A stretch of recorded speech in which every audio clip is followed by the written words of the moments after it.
Joshua. So ano yung mga ano na yon? Ano yung mga papeles na yon? Mga papeles na kung saan ay pag-aresto kay distressed mother. Okay?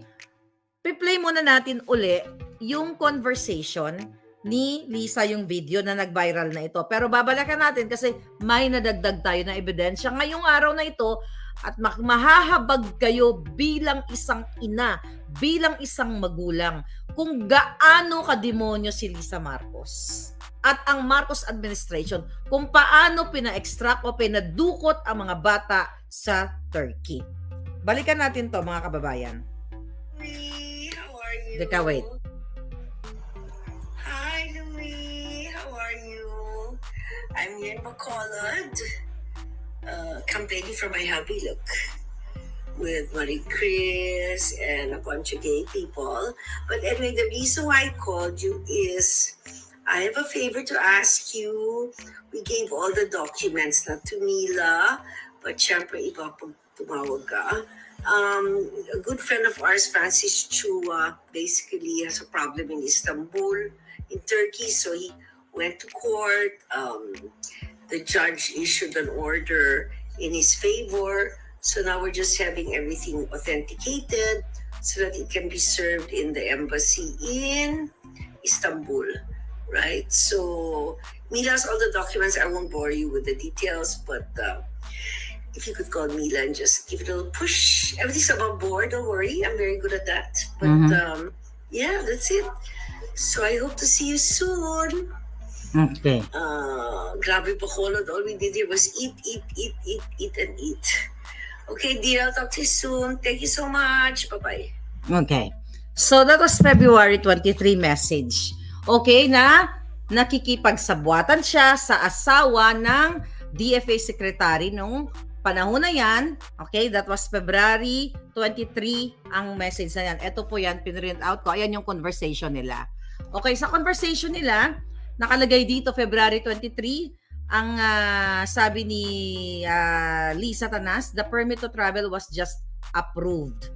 Okay, ito yung pagta-travel nila para arestuhin si distressed mother sa Turkey. Yun yung permit to travel. Okay? Sabi niya dito, hep hep hooray. Nag-hep hep hooray pa siya itong message na ito. So ngayon mga palangga, ang ito yung message niya. Ito yung pinlay ko kanina. Ayan, nakita niyo yan? Pinrint natin. So sabi niya, Louie, my love, need your convincing powers. Sabi niya, need your convincing power. 2:39 p.m. So pinrint ko yan. Ano yung ibig niyang sabihin? For sure, narinig yun na kasi ilang beses natin pinarinig yung boses ng Jejemonyo. Yung sinasabi niya na lahat okay na at syempre magaling daw siya fixer yan ng mga papeles. Eto yun mga palangga. Balikan natin muna para naintindihan ninyo. Eto yung pagkaso, okay? Kinasuhan nila si distressed mother. Okay, first ito. Kinasuhan nila si distressed mother ng ang kanyang mga kaso ay large scale illegal recruitment, okay, si distressed mother, at estafa, fabricated crime. Kasi bakit fabricated crime mga palangga? I will move forward. Okay? Bakit fabricated crime yan? Kasi later on, ngayong taon na ito ay na-dismiss. Okay? Oh no, na-withdraw pala. Sorry. Withdraw ng complainant. I got the case withdraw. Okay, here. Case withdraw. Ayan, takpan lang natin. But anyway, yan natin. Okay. People of the Philippines. Okay. Anyway, Regional Trial Court. Case withdraw, large-scale recruitment. Hindi na, wag na. Anyway, sige. Kasi piprotektahan natin yung names dito. Alright. Ito na lang yata. May name ba siya dito? Okay. Alright. So, ito po ay certified true copy. Ito na lang ipakita natin para maano natin yung document. Ayan. Certified true copy. Basahin ko na. Hindi ko ito babasahin lahat. But ganun pa man, yung sinasabi ni Liza kanina sa kanyang video na everything is ayos na yung mga papeles at kailangan niya ng push, mga kababayan, ito yung kinaso na fabricated crime. Sa tulong niya kinaso ng dating partner ni distressed mother, which is yun nga yung large-scale illegal recruitment at yung estafa, mga kababayan. So, winidraw na ito. So, nakalagay dito, okay, yung pinag-usapan natin video 2023 yun na si February 23, 2022. So, ngayon, ito na ngayon ang issue niyan, okay? Let the criminal information in the present case for large-scale illegal recruitment under Section 6 of RA 8042 as amended by RA 10222 file against accused blank to be withdrawn. Okay? So, be withdrawn. So, withdraw. Pero pwede pa nilang buhayin to pag ginusto nila. Accordingly, the following orders and processes issued by the court in the present case are all recalled and set aside. Pero pwede itong buhayin uli ni Lisa Tanas. But let's talk about that later. Okay? Warrant of arrest dated June 13, 2022. Okay? And alias warrant of arrest dated dated July 27, 2022. Whole departure order dated June of 2022. And order dated 4th of July directing the cancellation of Philippine passport. So this is dated February 8, 2024. Sa makatuwid, itong kaso na sinasabi ni Liza na may order na yung court, okay, na pumabor kay Francis Lloyd Tichua, mga kababayan, ay na-withdraw na. So ibig sabihin, pinahirapan ni Lisa Marcos, ni Francis Lloyd Chua at iba pang mga kasabwat na bigyan ng traumatic experience ang mga bata at ang ina ng mga bata at guluhin ang buhay nila sa Turkey at ngayon nga ay nasa Europa na yan. Yung sinasabi ni Liza na naayos na ang mga na pumabor kay Francis Lloyd T. Chua na business partner niya sa kanyang mga illegal na negosyo sa loob ng gobyerno, according to our source na nagbigay din ng mga dokumento sa atin, mga kababayan, ito yung mga kaso. Okay? Ito yung mga ginawa nila. Ano lang natin, kasi na-vlog ko na to, marami akong vlog nito, pero ito yung mga ginawa nila. First, ito na nga, noong July, okay, noong July, okay.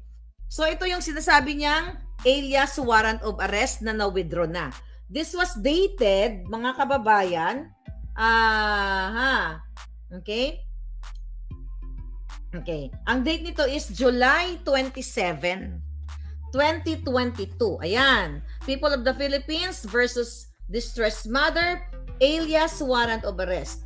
You are hereby ordered to arrest distressed mother who is said to be found at ganito ganyan. Okay? Ano yung niya? Ano yung charge sa kanya? Large scale illegal recruitment. Okay? This was again, fast forward tayo, July 27 of 2022. Ito yung sinasabi ni Lisa. Then, hindi pa nakontento dahil presidente na si Lisa Tanas dito at si Bangag. July 12, okay? July 12, mga kababayan, ay pinakancel nila ang passport ni distressed mother dahil sa mga fabricated crime na ginawa nila. Then, noong June 28, 2022, backwards pala tayo. Noong June 28, 2022, unang final nila actually ang pagpa-cancel ng pasaporte ni distressed mother. Tapos, ang DOJ, mga kababayan, ay katuwang din nito na ipa-cancel syempre ang kanyang pasaporte dahil sa mga fabricated crime. Okay, so ito yung mga papel. Alright? So, sino-sino mga nagkasabwat dito? Number 1, si Liza. Dahil narinig nyo yun naman, yung video, nag-viral na yan ng bonggang-bongga na nagpatulong siya sa asawa ni Teddy Boy Locsin na si Louie. Okay? Imagine mo kung sino-sino nakipagsabuatan, DFA. Dahil si Lisa ang mastermind ng pagdukot o pag-extract dito sa mga bata sa Turkey. Ito, Department of Justice. Itong mga exhibit na ito, itong mga papel na ito, mga kababayan, actually, ayan no, confidential na naman tong papel na to. Pero kailangan nyo malaman sa mata ng bayan. Ayan, kagawaran ng katarungan, naka-address kay Secretary, si Manalo na to nung during the time. But, gusto ko lang i-ano sa inyo, i-present sino-sino ang ahensya ng gobyerno ang nakipagsabwatan kay Liza. Okay? DOJ, andyan si Remulla. Okay? DOJ, DFA, okay? Department of Justice, RTC, okay, Regional Trial Court, kasi fabricated yung crime, Department of Foreign Affairs, kung saan pinapa-cancel nga o pina-cancel ang passport ni distressed mother. Okay, ngayon mga kababayan, forward tayo. Ano ang mga kaganapan dito? Ang kinuwento sa atin, kung natatandaan ninyo, mga kababayan, ang kinuwento sa atin ng distressed mother, according to our source, na binasa natin, I think pinost ko ba yun or binasa ko sa inyo, mga palangga. Sinasabi niya, dun sa sulat, na siya ay former partner ni Francis Lloyd T. Chua. Okay? So doon sa ano na yon, doon sa video na yon, doon sa message na yon na pinorward sa atin ng ating source, na according to our source galing sa distressed mother, na totoo na umalis siya ng Pilipinas noong 2021, 'di ba? At based sa sa batas natin, ipiniliwanag niya, batas ng Pilipinas, na siya ang katangi-tanging may authority or may custody sa kanyang 4 na anak na minor de edad. Kasi hindi siya kasal kay Francis Lloyd T. Chua. Alright, so yun yung kanyang, ito actually meron dito, affidavit of child custody. Okay, nasa harapan ko tong kanyang affidavit. But ganun pa man, so yun ang sinasabi ng distressed mother na hindi siya kasal dito kay Chua, na ayon sa ating source ay business partner ni Liza sa kanyang mga illegal na activities. Kaya nga, sabi ko nga mga kababayan, kung matino lang ang mga buwakang ginemes na mga senador at mga kongresista ng iba sa kanila, kasabwat ni Liza at ni Francis Lloyd Chua ayon sa ating source. Mga kapalangga, okay, gusto ni Chua na bumalik ito si distressed mother sa Pilipinas kasama yung kanilang mga anak. Pero dahil tinatakot nga siya, di ba? Tinatakot-takot siya at nagkaroon ng itong distressed mother, kaya nga siya distressed kasi inabuso siya. Physical, emotional, psychological, abuse siya nitong kanyang partner based sa kanyang reklamo o case na in-escalate niya doon sa Europe kung saan ay protected siya ngayon, mga kababayan. But during that time, umalis nga sa Pilipinas noong 2021, which is yung nakalagay sa letter niya, at nung nasa Turkey na siya, ay gusto siyang ipa-deport ng kanyang partner. 'Di ba? Nagkaroon sila ng domestic issue. Okay? Dahil sa pang-aabuso nga, hindi naman kriminal ang issue actually. Ito'y issue ng mag-partner. Pero nakialam ang First Lading Satanas. 'Di ba? Narinig yun naman sa video. Ngayon, mga kababayan, itong si distressed mother ay talagang nung umalis siya, pumunta siya ng Turkey. Okay? Dahil nga tinatakasan niya yung pang-aabuso sa kanya nung kanyang partner na si Francis Lloyd T. Chua based sa kanyang complaint sa UN. Okay? And even sa Turkey. Ayon sa ating source ay nagkaroon din ng kaso doon at finailan niya rin ng case doon si Chua. So, ayon sa distressed mother at ayon sa batas, wala si Chuang karapatan sa mga bata kasi nga hindi nga sila kasal. At dito sa kaniyang custody, affidavit of child custody, binanggit niya dito, okay, na distressed mother na in what's this? Article 176 of Executive Order number 209 as amended by Republic Act number 9255 provides that illegitimate children shall use the surname and shall be under the parental authority of their mother. Yan ang inilalaban niya. Okay? And in Renalyn Masbate et al. Versus Rique Relucio, GR number 235498, 30 of July 2018, the Supreme Court ruled, as a general rule, the father and the mother shall jointly exercise parental authority over the persons of their common children. However, insofar as illegitimate children are concerned, yun ang nilalaban niya. Article 176 of the Family Code states that illegitimate children shall be under the parental authority of their mother.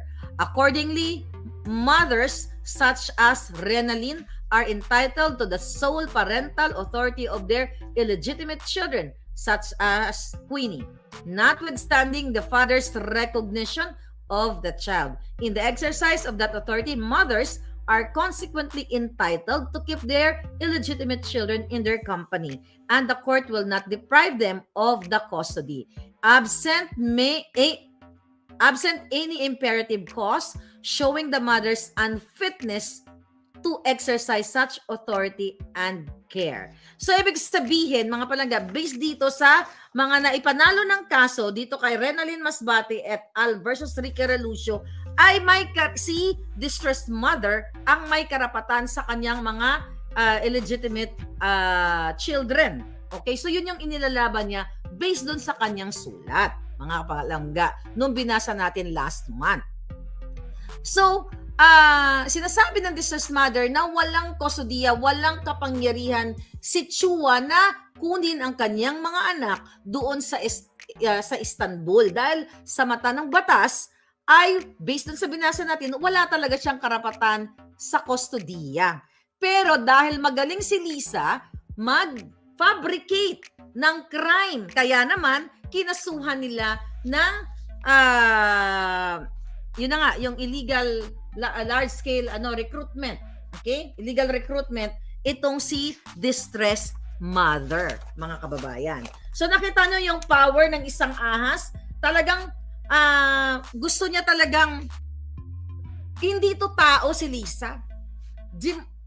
Sabi ko nga, natalbugan niya ang demonyo. Saan ka makakakita ng ina na kayang magpadukot ng mga minor de edad? Mga mamaya, matutunghayan nyo ang iyakan ng mga bata. Pero doon kasi sa bago nating mga pasok dito po sa ating channel, ay kailangan ninyong maintindihan itong pinag-uusapan natin. So again, na-cancel ang passport ni distressed mother at pinahirapan doon sa Turkey at nabigyan pa nga ng Interpol Blue Notice, 'di ba? Dahil sa panggigipit nila, dahil nag-issue sila ng 2 warrant of arrest because of that fabricated crime sa tulong ng DOJ. Sa tulong ni Teddy Boy Locsin Jr., yung hinayupak na yan. Ang asawa ng mga hinayupak na yan. Kaya dapat sabi ko sa inyo, kulang ang 1 milyong kamatayan na parusa sa mga hinayupak na mga kasabwat ni Lisa Satanas. Ngayon, mga kababayan. Okay? Doon sa mga kapapasok lang, tingnan nyo lang po yung mga vlog ko ng extraction. So, ano yung mga nilabag? Okay? Ano ang mga nilabag dito nila ng mga kasabwat? Sabi ko nga, ito ay high crime. Okay? Ano yung mga high crime ng mga nilabag nila? Mga bata at distressed mother. Well, let's talk about mga bata. Rights, human rights, rights of the children, pang-aabuso, psychological abuse, educational neglect dahil hindi nakapag-aral ang mga bata dahil sa idinulot na kababuyan kahayupan ni Lisa Marcos. Narinig niyo yung video, 'di ba? So bago ko makalimutan, that was February, 'di ba, yung video na pinresent natin sa inyo February 23. Ayan po ang kopya ng kanilang text messages ni Luhay Louie. Ito pa pala, may second page pa nga pala ito eh. Okay? 'Di ba, sinend ni Lisa yung video na pinlay natin kanina. Ito 'yon. O sabi niya, "Louie, my love, need your convincing powers again." Sabi ng Alpotera. O, tapos ang sabi ni Louie, ayan po ang conversation, ayan. Pinrint natin. Bakit nakaprint to? Exhibit ito sa UN. Okay? Mga hinayupa kayo. Huhubaran talaga kayo. Talagang ang taong bayan ang magpaparusa sa inyong mga kidnapper kayo. Okay?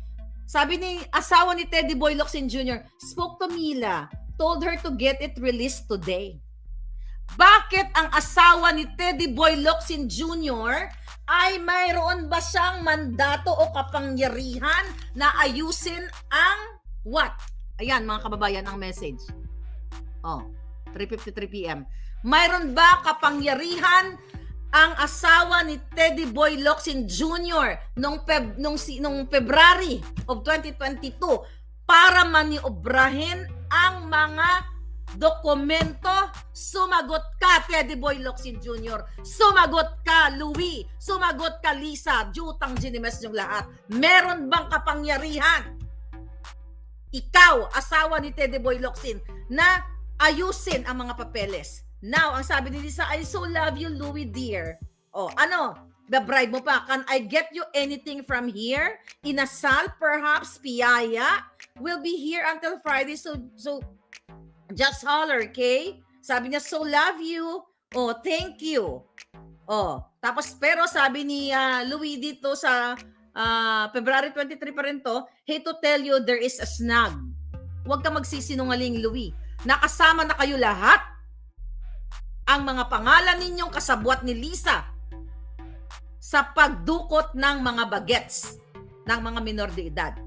Anong sabi mo? I think this is forward. Sabi niya, update ma'am, the division wasn't able to process the documents po since the signature of the person who certified is not updated in their database. Okay? Ano sabi nito? Can Yusek Dodo contact Jenny? Ito yung secretary ni Lisa to explain what has to be done. Ano sabi mo, Lisa? Sure, dear. Ngayon, mga kababayan, February yan. Nung naupo na sila, July, eto na yung boses ni Bianca Zubel, yung kanyang social secretary. Parinig natin ulit ito. Liz, hi. Sorry to bother you, but I just got a call from Thor, and they're a bit concerned because they've gotten an order now that the chief of ISAP is supposed to be changed by Tuesday, and there are people that are out to do some extraction. If it's possible to just keep the ISAP as is daw para hindi magulo yung extraction kasi 2 weeks pa yata or something like that. Or please call Thor. I might be saying the wrong things, but Thor needs some needs help from you. Thank you. Liz, hi.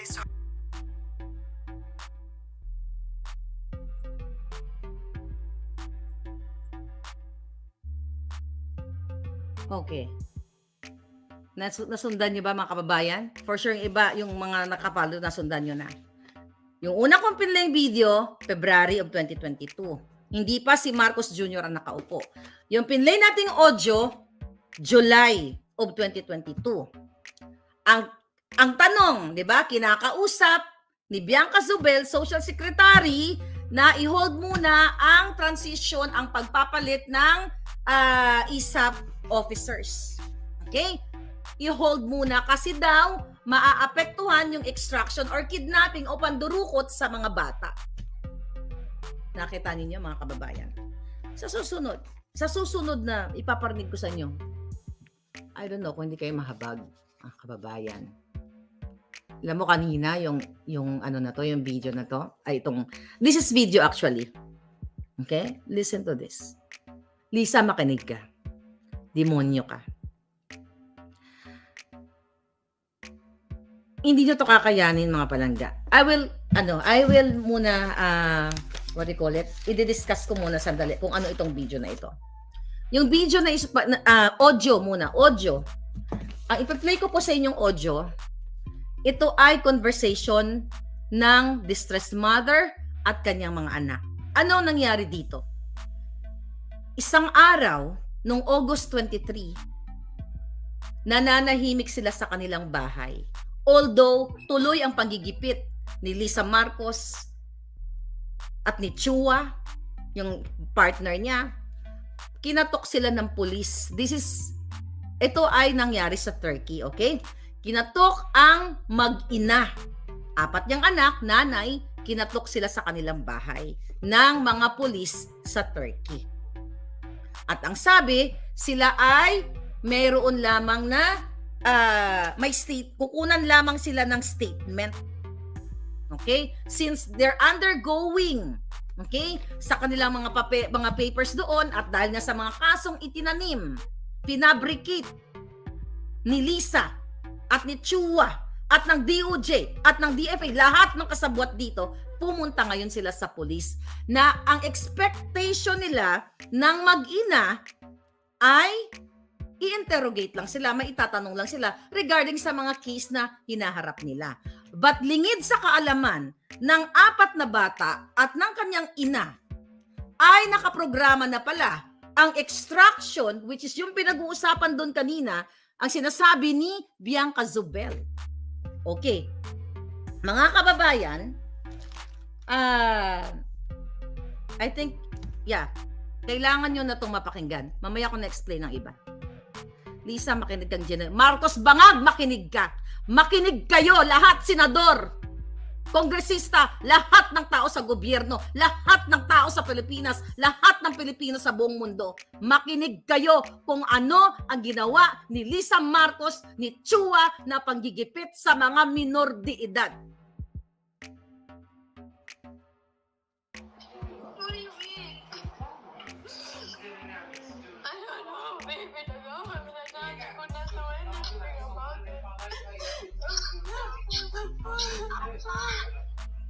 My process is not so that is a process or illegal. Okay. Stop ko muna. Okay? Kinuha sila na mag-ina. Okay? Ang sabi, kukunan lang sila ng statement. Pagdating nila sa police station, pinaghiwalay sila, mga kababayan. Yung nanay at yung 4 na anak, 20 minutes away, according to our source, 20 minutes away yung layo ng police station. Pinaghiwalay sila. Hiwalay ang nanay, din yung mga bata, walang lawyer, walang psychologist, walang body camera yung police sa Turkey. You know, it appears na ang Turkey government ay baka nakasabwat ng ISAF kasi based sa ating source, yung mga taga-ISAF at yung Philippine Embassy personnel nasa labas ng police station. I-absorb nyo. Ito ay iyakan ng mga bata. Nung dinampot sila sa bahay nila, pinaghiwalay. Ito ay utak ni Lisa Marcos. Utak, siya ang may utak. Pakinggan nyo ulit ito. Maiksi lang po ito. What do you mean? I don't know, baby. What are you waiting? Okay, sabi ng ating source, yung mga bata, gusto nilang makasama yung kanilang nanay. Pakinggan niyo muna, tsaka natin explain.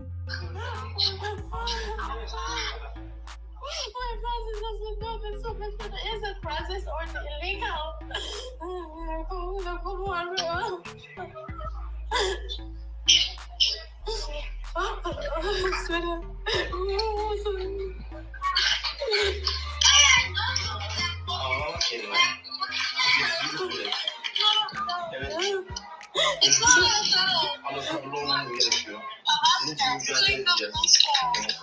It's a hospital. You need to wait for me.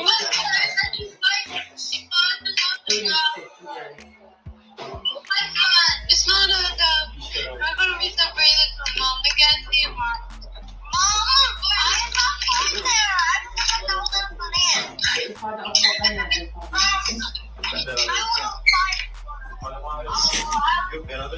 What do you mean? What do you mean?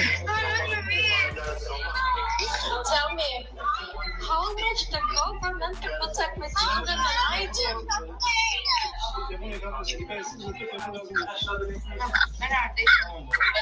Anak, where are you, Anak? Are you in the police? Are you still there?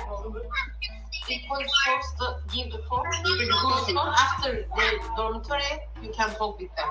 After. If police force can take phone. Okay. So now you keep the phone. Ang sabi, itago daw yung telepono kasi baka kunin ng pulis. What are you doing?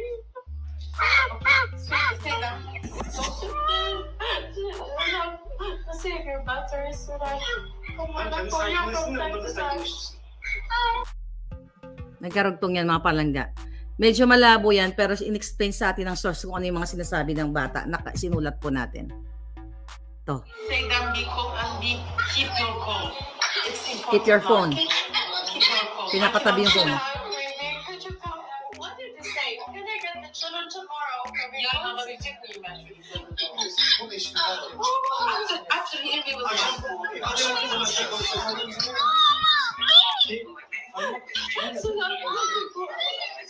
Ma'am, please don't leave us. Yes, but okay. Mom, please, no. Wait. Sweetheart, could you come down for a while? Where are you? I'm in the other police station. I know. Please come down, sweetheart. We have to leave the statement. Come down, come down. Nag-iiyakan yung mga bata. Lisa, tang ina ka, hayop ang demonyo ka. Come down, sweetheart.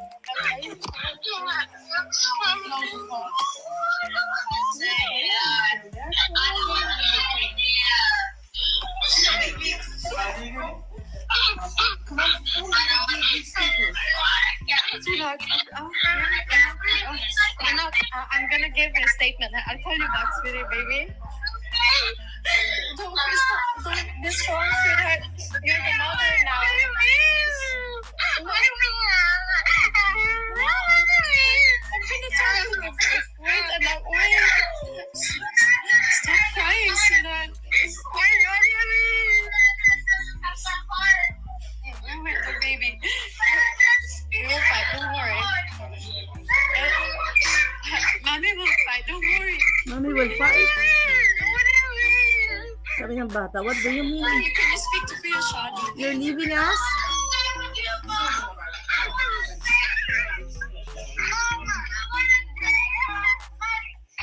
Wait, anak, you wait here. Please, please hold the phone. You have to hide the phone. Mom, close the door. Hide the dormitory. She can call you.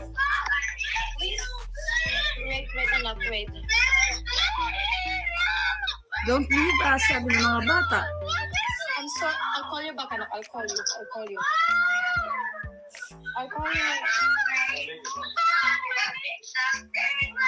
I will do something. Don't worry. I'll do something. Don't worry.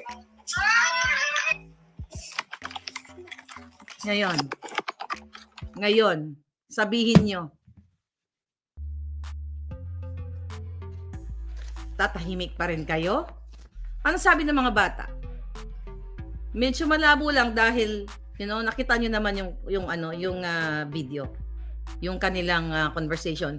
Magkahiwalay sila sa magkaibang police station. Ano sabi ng mga bata doon? I want my mom. Okay? Sabi dito, what do you mean, mom? Don't leave us. You're leaving us. Okay. Doon sa may sinasabi doon na kanina na police, ang sabi can you tell them to turn off the phone because if the police caught them, they will take them. Okay? Then yung bata na nagsasabi, "Mom, please don't." Sabi niya, "Mom, please don't let them." Sabi niya na makuha sila. "I don't wanna go there. Do something." Okay? Ngayon, sabi pa ng isang bata, "Mom, please. I don't want to. Yung huli, di ba? "Where are you? What do you mean?" Kasi sabi niya, "Calm down." Sabi niya, "I will fight, anak." O "I will fight." Sabi ni distressed mother. Okay. Sabi nung bunso daw ito, yung nagsalita, sabi niya, "I wanna stay with you, mom." Yung pinakahuli, "Don't end the call." So, namatay na, di ba? Tinurn off na yung phone. So, ngayon, mga kababayan, sino ang may mastermind yan? Si Lisa Marcos at si Bangag Jr. Kaya yung mga batang yan, nagkaroon ng trauma during August 23, 2022. Kayong mga inutusan ni Lisa Marcos sa ISAF na tinanggal na rin kayo, kailangan ninyong magsalita. Nakita nyo ang trauma na inabot ng mag-ina. August 23, 2022. Ngayon, sabi ko nga, hindi ko sinabi, based sa ating informer, it appears na ang mga Turkey police ay kasabwat. And ang ISAF, ang embassy, yung mga personnel ng embassy ng Pilipinas, may embassy card daw yan sa labas na naka-ready na dapat dadamputin niya mga batang yan. Pero may process. Ang ginawa, yung mga batang yan ay dinala muna sa dormitory. August, September, October, November, December, January. January 6 of 2023. Finally, na-extract yan ang mga bata. Nakuha yan ng kanyang tatay at nandiyan ngayon sa Makati. And with that traumatic experience na narinig ninyo, sinong matinong tao ang gagawa na kidnapin ang mga bata at mag-fabricate ng crime para kansilahin ang passport ng nanay at tamnan ng kung ano-ano mga kaso and later on ay na-withdraw yung kaso, yung nagdulot ng iyakan ng mga batang yan dahil sa fabricated crime na ginawa ni Lisa Marcos. Doon sa kapapasok lang, pakinggan nyo uli. Ginawa ni Lisa Marcos yung fabricated crime na yan. Hi, Louie. Yan. How are you? I'm here in Bacolod, campaigning for my hubby, look, with Marie Chris and a bunch of gay people. But anyway, the reason why I called you is Siya ang mastermind. to ask you, we gave all the documents. Yan, ang babaeng yan, ang mastermind. Tumawag ka. A good friend of ours, Francis Chua, basically has a problem in Istanbul, in Turkey, so he went to court. The judge issued an order in his favor. Warrant of arrest. Just having everything Yung sinasabi niya. so that it can be served in the embassy in, Isi-serve ang warrant of arrest. right? So we lost all the documents. I won't bore you with the details, but Magbabayad kang hayop ka. push everything's above board. Don't worry, I'm very good at that. But yeah, that's it. So I hope to see you soon. Nakita nyo? Nakita nyo mga kababayan? Yan ang ginagawa ngayon ng gobyerno. Kaya naman, lahat ng mga rally, lahat tayo ay kinakancel. Fabricated crime. Ang ginagawa kay Glenn Chong na mga disbarment complaint, gumagamit siya ng tao. Ngayon, yung sa akin, kay General Macanas, at now si JM, si Agent Morales, na inuutusan ni Lisa. Ayon sa ating source, si Kumar, nakasuhan yung tatlong nasa video, nasa CCTV na kung saan na binabanggit doon na si Lisa ay mastermind ng pag-aareglo o panggugurgor later on. Ang kapal ng mukha ng waka ng inang babaeng gobyernong ito, yung babaeng ito at ang gobyernong bangag na utusan pa si Kumar, nakasabwat din dito ayon sa ating source sa extraction. Marami sila, pero isa-isa lang. Kasi, para maintindihan ninyo, fabricated crime lahat. Ngayon, bayan. Ngayon, mga religious group. Narinig nyo ang iyak ng mga bata at hanggang ngayon, nagsasuffer sila. Ano ang mandato ni Lisa Marcos? May kapangyarihan ba siya noong February 23 na utusan ang asawa ni Teddy Boy Locsin Jr. na i-expedite, na ayusin ang mga papeles para i-serve ang warrant of arrest? Kung yan ay legal, kung legal yan, bakit hindi idaan sa tamang proseso? Bakit nakikipag-usap sa asawa ni Teddy Boy Locsin? At definitely si Locsin Jr. din ang magsasign yan. Kaya magkakasabwat sila sa pagkidnap ng mga bata. Nagwagi ang mga kasabwat ni Lisa na makidnap ang dalawang bata. Nandyan ngayon sa Pilipinas. And that fabricated crime ay withdrawn by the complainants this year, February 8, 2024. See? Kasi gawa-gawa lang. Pero yung idinulot nila na detain ng mga bata, hindi nakapag-aral, pati yung nanay nakulong ng I believe 1 day because of this fabricated crime na ginawa ni Lisa Marcos, mga kababayan. Men and women in uniform, sabi ni Berada, wake up! Demonyo ang gobyerno. Yan ba ang patwitams-twitams na mukha ni Lisa na kordoroy na akala mo nag-akap-akap dyan sa mga bata, dyan ginagamit nila sa kanilang mga PR? E baka dukutin ni Lisa lahat yung mga anak ninyo. Doon po sa kapapasok lang, balikan nyo yung video. Iparinig nyo sa inyong mga kaibigan, iparinig nyo sa inyong mga anak kung gaano kasama ang gobyerno ni Bangag. Alam ni Marcos Jr. yan. Nakita nyo naman, si Lisa lahat ang mastermind. Inutusan ng isa. Kumusta kayo dyan, mga sir, mga ma'am? Aantay nyo pa na kayo ay dudukutan ng anak ni Lisa? Si Lisa, dudukutin yung mga anak nyo? Kailangan ninyong magsalita. Lahat kayo dyan, gugurgurin. Tignan nyo, nagpadala ng, may mga batalyon dyan sa Davao at may mga tinanggal na 40 officers. Anong hudyat niyan? Marami yan. Pwede yan para kay Pangulong Duterte. Pwede yan, kung ano mang kasamaan nila. Tignan nyo yung mga maisog rally ninyo. Tignan nyo kayo. Kayong mga men and women in uniform, pinagbabawalan kayo mag-cellphone. Pina-floating kayo. Pag hindi kayo nagustuhan ni Lisa, itatapon kayo sa mundo, kibok-kibok. Eto, yung mga bata, pinakidnap niya. Narinig nyo sa video. Indirectly, hindi siya kumuha. Hindi siya ang dumampot sa mga bata. Pero siya ang nag-utos, siya ang nag-conspire, siya ang mastermind. Pakalat niyo yung video. Kung hindi pa rin kayo kikilos, ewan ko na lang sa inyo. Wag sana mangyari sa inyo na kayo na ang susunod na biktima ni Lisa at ni Bangag.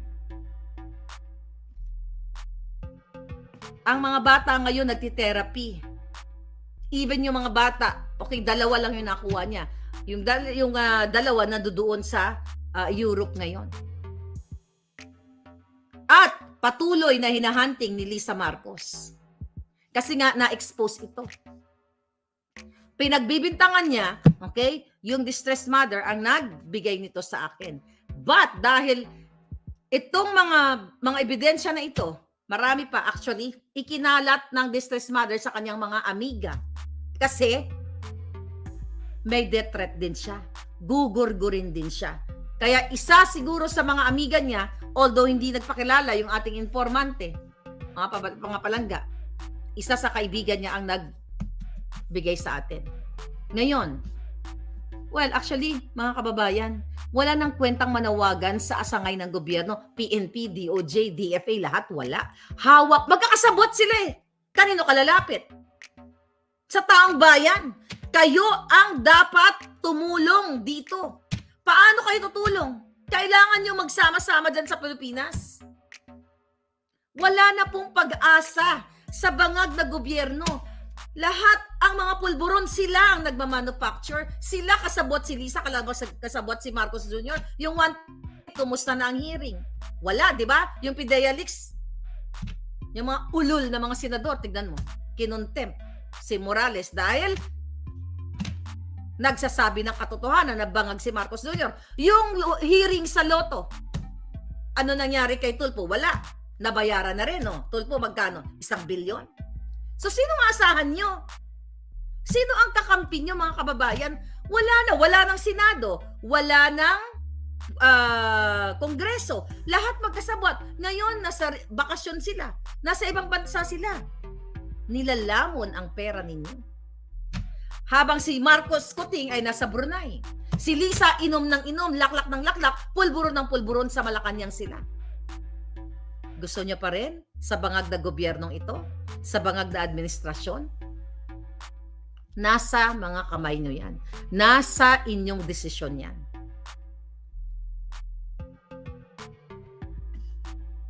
Grabe, di ba? Grabe yung iyakan ng mga bata.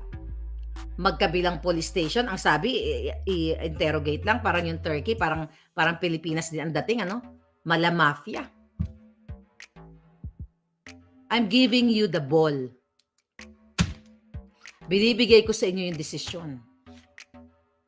Marami pang mga ebidensya. I'm looking forward na nanawagan ako sa distressed mother, you speak up. Ma'am, I hope in due time magsalita ka.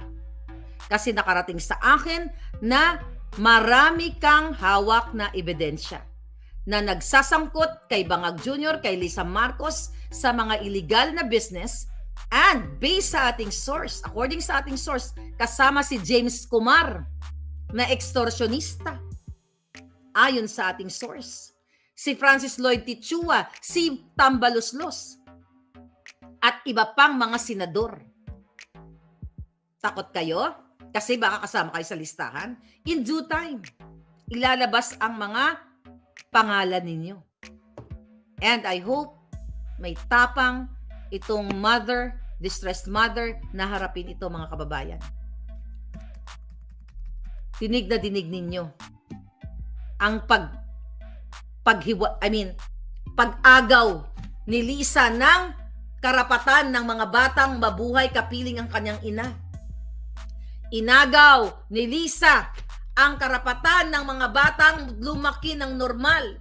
Inagaw ni Lisa, dinukot ang karapatan ng mga batang mag-aral. Hindi po sila nag-aral because of this panghaharas o panggigipit, pang-extra nung sila ay nasa dormitory. Ayaw nyo pa rin gumising? Manatili kayo dyan, ganyan ang Pilipinas kung ayaw nyong gumising, mga palangga. Nasaan yung mga human rights? Nasaan ang women's rights? Nasaan si Ontiveros? Nasaan ka? Diba? Pinaglalaban mo yung mga peking witness mo dun kay Pastor Quiboloy. Pinayagan nyo mag-zoom, mag-witness, pero ako ayaw nyong payagan mag-zoom. Tanginan yung lahat. Diba? Yung mga peking witness na mga nakakover, ayan, pinawitness mo yan, Ontiveros. Kesyo ginanto, ganyan ni Pastor Quiboloy. Ako, dyan sa committee ni Senator Bato, ayaw akong pagsalitain sa Zoom. Nakita niyo, di ba? Tama ba yan? Si Kumar, nakasabwat din dito sa extraction at sa mga illegal na negosyo. According to our source, reported yan ng ating source, mga palangga. Pwede na naka-Zoom. Nag-sorry pa yan si Senator Bato. Ano? Didila na lang kayo sa kipay ni Lisa? Hanggang sa isang araw, kayo na ang maging biktima. I can't wait na kayo ang maging biktima ni Lisa. Mga kababayan. Ay, nako.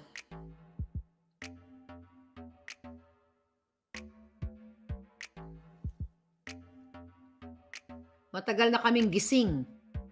Hindi namin binoto si BBM. Thank you, palangga. Si Cyrus Estrada, good for you. Kami yung mga nabudol. EDSA na, sabi ni Evangeline Espanto. I hope ma-pick up ng international media. Actually, according to my source, mga palangga, they're working it out. Nasa media na yan. I mean, I think, hindi ako nagkakamali, baka may mga press conference na darating. Nasa UN na po yan. Nasa international na yan. I think they're just waiting for whatever process or right timing. Now, yan o, international. Diba? Lahat ng OFW, alam nyo na ngayon na nakikinig. Paano daw lalabas si distressed mother? Pwede siya lumabas sa Zoom. Eh ako nga, hinahunting din ako. Andito naman ako, diba? Diba? Or sa online, mga kababayan.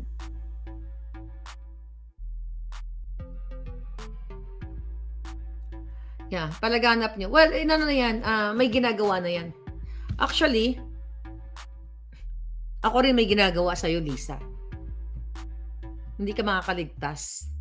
Akala mo matatakasan mo lahat ng krimen na ginawa mo. Lahat ng fabricated crime na ginawa mo. Saan ka nakakakita? I'll tell you something. Itong si Lisa, nag-file ng case gamit yung kanyang mga pulpul, gamit yung kanyang mga scammer. Okay? Yung mga scammer na designer. Nung ilabas natin yung ating yung nilabas ng lawyer ko yung yung motion. Sabi ni Lisa, ang kampo ni Lisa nanghingi ng palugit kunyari baka bakasyon yung napahingi kayo ng palugit tapos gusto nilang i-amend yung kanilang reklamo. Meron bang ganon? 'Di ba? Akala ko ba nagsasabi kayo ng totoo? Ha? In your dreams, Lisa, hindi mananalo ang kahayupan mo. Sa halip idadrag kita. Hindi mo kayang bayaran lahat ng tao. Dito sa Amerika, hindi mo kayang bayaran ang lahat ng tao. Maaring makakuha ka ng kasabwat mo, pero hindi ka makakalusot. Tandaan mo. Nasa UN ka na, nasa FBI ka na. It just so happened na what? Na ang Pilipinas ay maganda ang relasyon pagdating dito sa laban ng China? Yun lang ang pinanghahawakan ninyo. Kaya kayong itapon muli. At ang ikakaray ko sa'yo, walang kinalaman sa ugnayan ng Amerika at China ngayon dahil sa mga military eklabus EDCA na yan. Gusto mong pigilin? Gusto mong gurgurin ang aking karapatan? Sabi mo nga, di ba? Bring it on. Bakit ngayon? Parang yung mga kipay ninyong lahat ay umaatras. Akala ko ba matatalino at magagaling ang mga lawyer na kinuha mo? Pati sa translation, bagsak kayo. Tanginan nyo? Puro fabricated? Pati sa translation, fabricated? Hindi kayo mananalo sa kababuyan ninyo. Hindi kayo makakolekta ng $4 million. Mga julul. Tandaan mo yan. Mga kababayan, sa kapapasok lang, balikan nyo yung video. Iulit-ulitin nyo yung umiiyak na mga bata. Pakalat nyo, iparinig nyo sa inyong mga anak. Ganyan kawalang hiya si Lisa Marcos. Kaya niyang manggurgur, literal, ng kinabukasan ng taong bayan. Diba? Kaya yung mga fabricated crime, kay Bantag, kay Teves, the same pattern. May kinugi, may ginurgur, ipinagbintang. Diba? Etong si distressed mother, may nagreklamo na 4. Hindi naman kilala nung distressed mother yung nagreklamo. It's very Lisa. Diba?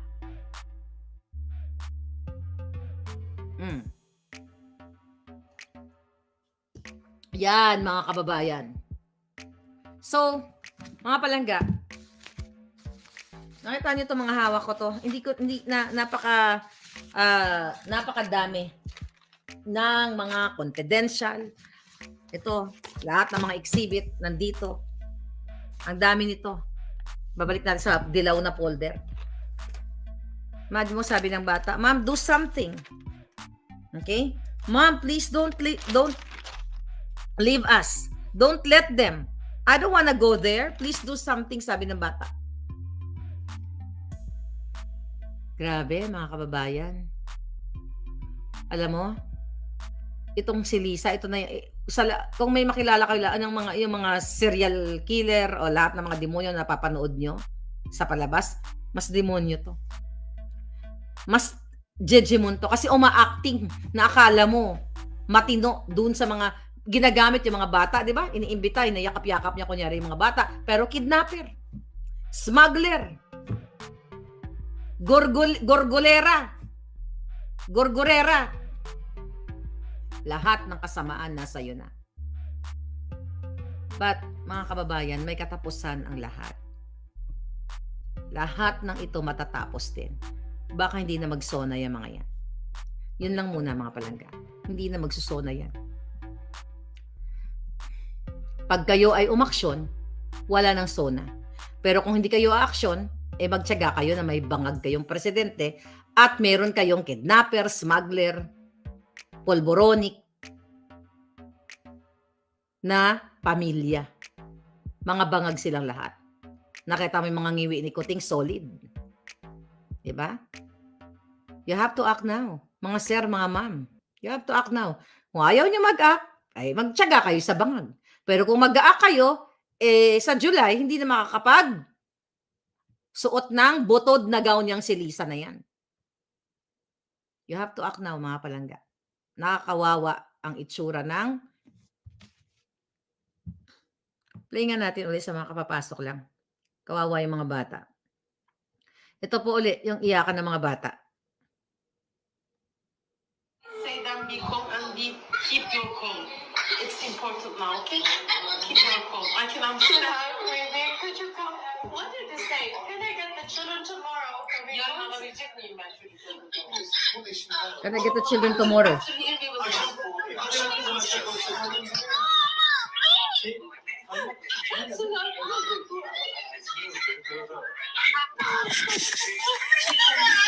Yes, madam.